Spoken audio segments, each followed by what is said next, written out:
ଦର୍ଶକ ବନ୍ଧୁ ଧ୍ୟାନରେ ଶୁଣନ୍ତୁ। କେଉଁଭଳି ନାରୀମାନଙ୍କର କେଉଁଭଳି ଗୁଣ ହୋଇଥାଏ। ଯେଉଁ ମହିଳାମାନଙ୍କର ଆଖି ପାରା ଆଖି ଭଳି ହୋଇଥାଏ, ସେହି ମହିଳାମାନେ ଭାରି କପଟି ସ୍ୱଭାବର ହୋଇଥାନ୍ତି।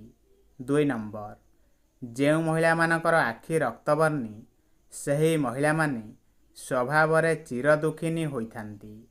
3 ନମ୍ବର, ଯେଉଁ ମହିଳାମାନଙ୍କର ନାକ ଚେପେଟା ହୋଇଥାଏ, ସେହି ମହିଳାମାନେ ବୁଦ୍ଧିମତୀ ଓ ଗୁଣବତୀ ହୋଇଥାନ୍ତି। 4 ନମ୍ବର, ଯେଉଁ ମହିଳାମାନଙ୍କର ଚାଲି ହାତୀ ଚାଲିଲା ପରି ଝୁଲି ଝୁଲି ଚାଲୁଥାନ୍ତି, ସେହି ମହିଳାମାନେ ସୌଭାଗ୍ୟଲକ୍ଷ୍ମୀ ଓ ସୌଭାଗ୍ୟବତୀ ହୋଇଥାନ୍ତି। 5 ନମ୍ବର, ଦେଖିବେ ଯେଉଁ ମହିଳାମାନଙ୍କର ଆଖି ଟେରି ହୋଇଥାଏ, ସେହି ମହିଳାମାନେ ଦୁନିଆରେ କିଛି ବି ଖୋଜି ନଥାନ୍ତି। 6 ନମ୍ବର, ଯେଉଁ ମହିଳାମାନଙ୍କର ଚକ୍ଷୁ ବିରାଡ଼ି ଆଖି ଭଳି ହୋଇଥାଏ, ସେହି ମହିଳାମାନେ ହତଭାଗିନୀ ହୋଇଥାନ୍ତି। 7 ନମ୍ବର, ଯେଉଁ ମହିଳାମାନଙ୍କର ମୁଖ ଗୋଲାକାର ହୋଇଥାଏ, ସେହି ମହିଳାମାନେ ଜୀବନରେ ବହୁତ ଧନବାନ ହୋଇଥାନ୍ତି। 8 ନମ୍ବର, ଯେଉଁ ମହିଳାମାନଙ୍କର ମୁଖରେ କେତେବେଳେ ବି ହସ ପ୍ରକାଶ ପାଇନଥାଏ, ସେ ମହିଳାମାନେ ଦୁଃଖ ଓ ଦାରିଦ୍ର୍ୟ ଭୋଗ କରନ୍ତି। 9 ନମ୍ବର, ଯେଉଁ ମହିଳାମାନଙ୍କର ବାମ ସ୍ତନରେ, ବାମ ଗଣ୍ଡରେ, ବାମ କଣ୍ଠରେ, ବାମ କରରେ, ବାମ କର୍ଣ୍ଣରେ ତିଳ ଚିହ୍ନ ବା ଭାତୁଡ଼ି ଚିହ୍ନ ଥାଏ, ସେ ମହିଳାମାନେ ବହୁତ ସୌଭାଗ୍ୟବତୀ ହୋଇଥାନ୍ତି। 10 ନମ୍ବର, ଯେଉଁ ମହିଳାମାନଙ୍କର ସ୍ତନ ବଡ଼ ପିଚା ବଡ଼, ସେହି ମହିଳାମାନେ ସାରା ଜୀବନ ସୁଖିନୀ ହୋଇଥାନ୍ତି। 11 ନମ୍ବର, ଯେଉଁ ମହିଳାମାନଙ୍କର କଟି ସରୁ ଓ ସ୍ତନ ସରୁ, ସେହି ମହିଳାମାନେ ଦୁଶ୍ଚରିତ୍ରା ହୋଇଥାନ୍ତି। 12 ନମ୍ବର, ଯେଉଁ ମହିଳାମାନଙ୍କର ସ୍ତନ ବଡ଼ ବଡ଼ ଓ ପିଚା ବଡ଼ ହୋଇଥାଏ, ସେମାନେ ସ୍ୱାମୀ ସୁଖରୁ ବଞ୍ଚିତ ହେବା ସଙ୍ଗେ ସଙ୍ଗେ ନିଜର ରକ୍ତ ସମ୍ପର୍କୀୟ ସହ ଯୌନ କ୍ରୀଡ଼ାରେ ଲିପ୍ତ ଥାନ୍ତି। 13 ନମ୍ବର, ଯେଉଁ ମହିଳାଙ୍କର ପେଟ ସର୍ପ ପରି ସଦୃଶ୍ୟ ହୋଇଥାଏ, ସେହି ମହିଳାମାନେ ବହୁତ ଭୋଜନପ୍ରିୟା ହୋଇଥାନ୍ତି। 14 ନମ୍ବର, ଯେଉଁ ମହିଳାମାନଙ୍କର ଜିଭ ଅତି ବଡ଼, ସେହି ମହିଳାମାନେ ଦୁର୍ଭାଗିନୀ ସ୍ୱଭାବର ହୋଇଥାନ୍ତି।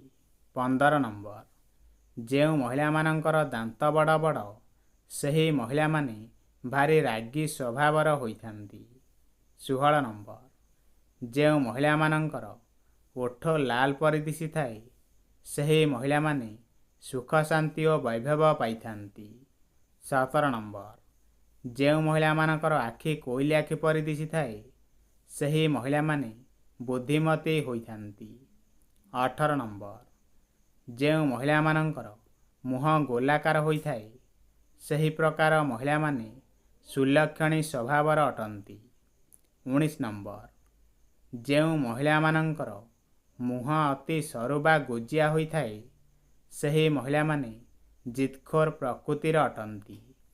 20 ନମ୍ବର, ଯେଉଁ ମହିଳାମାନଙ୍କର ଗାଲ ଉଚ୍ଚା ହୋଇଥାଏ, ସେହି ପ୍ରକାର ମହିଳାମାନେ ସ୍ୱଭାବରେ ସୁଲକ୍ଷଣୀ ଅଟନ୍ତି। 21 ନମ୍ବର, ଯେଉଁ ମହିଳାମାନଙ୍କର ପାଦ ଛୋଟ, ସେହି ପ୍ରକାର ମହିଳାମାନେ ସବୁବେଳେ ମୈଥୁନରେ ପ୍ରିୟ ହୋଇଥାନ୍ତି। 22 ନମ୍ବର, ଯେଉଁ ମହିଳାମାନଙ୍କର ନାକ ଅଗ୍ରଭାଗରେ କଳାଜାଇ କିମ୍ବା ତିଳ ଚିହ୍ନ ଦେଖାଯାଇଥାଏ, ସେହି ମହିଳାମାନେ ସୌଭାଗ୍ୟବତୀ ହୋଇଥାନ୍ତି।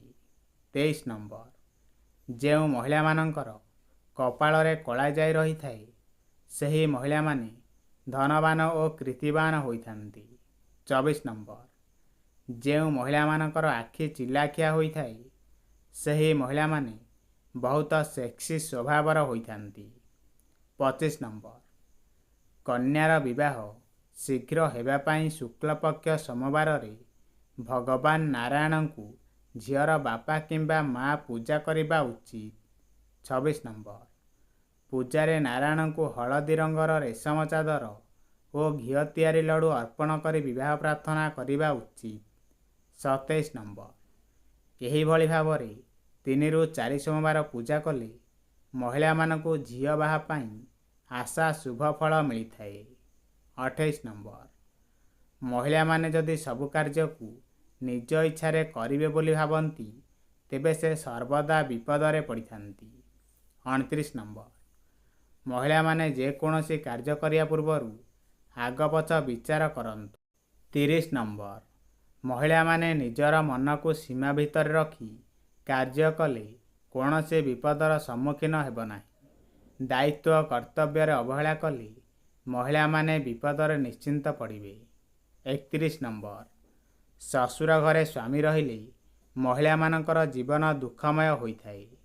ବିବାହ ପରେ ଯଦି କୌଣସି ମହିଳା ଅନ୍ୟ ପୁରୁଷ ସହ ଖରାପ ସମ୍ପର୍କ ରଖେ ନିଜର ଜୀବନ ଦୁଃଖମୟ ହୋଇଥାଏ। 32 ନମ୍ବର, ଶବଦାହର ଧୂଆଁ ନାକରେ ବାଜିଲେ ବହୁତ କ୍ଷତି ହୋଇଥାଏ। 33 ନମ୍ବର, ଗାଲରେ କେବେ ହାତ ଦେଇ ବସନ୍ତୁ ନାହିଁ, ଏହା ଅଶୁଭତ୍ୱକୁ ବଢ଼ାଇଥାଏ। 34 ନମ୍ବର, ବାମ ହାତରେ ପାଣି ଗ୍ଲାସ୍ ଧରି ପିଅନ୍ତୁ ନାହିଁ, ଏହା ମଦ ତୁଲ୍ୟ ହୋଇଥାଏ, ଧ୍ୟାନ ରଖିବେ। 35 ନମ୍ବର, ନିଜ ଘରେ ପୂର୍ବକୁ ଶ୍ୱଶୁର ଘରେ ଦକ୍ଷିଣକୁ ମୁଣ୍ଡ ଦେଇ ଶୋଇଲେ ମଙ୍ଗଳ ହୋଇଥାଏ। 36 ନମ୍ବର, ବରଗଛ ଓ ଓସ୍ତଗଛ ବିବାହ ଦେଲେ କନ୍ୟାଦାନର ଫଳ ମିଳିଥାଏ। 37 ନମ୍ବର, ପୂର୍ଣ୍ଣିମାରେ ଦିନ 10ଟା ପରେ ଅଶ୍ୱସ୍ଥ ଗଛ ମୂଳେ ଲକ୍ଷ୍ମୀଙ୍କ ନାମରେ ପୂଜା କଲେ ଆର୍ଥିକ ସଙ୍କଟ ଦୂର ହୋଇଥାଏ। 38 ନମ୍ବର, ସନ୍ଧ୍ୟାବେଳେ ଘରର ଦୁଆର ମୁହଁରେ ବସନ୍ତୁ ନାହିଁ, ମା ଲକ୍ଷ୍ମୀଙ୍କର ଗମନାଗମନ ବନ୍ଦ ହୋଇଯିବ।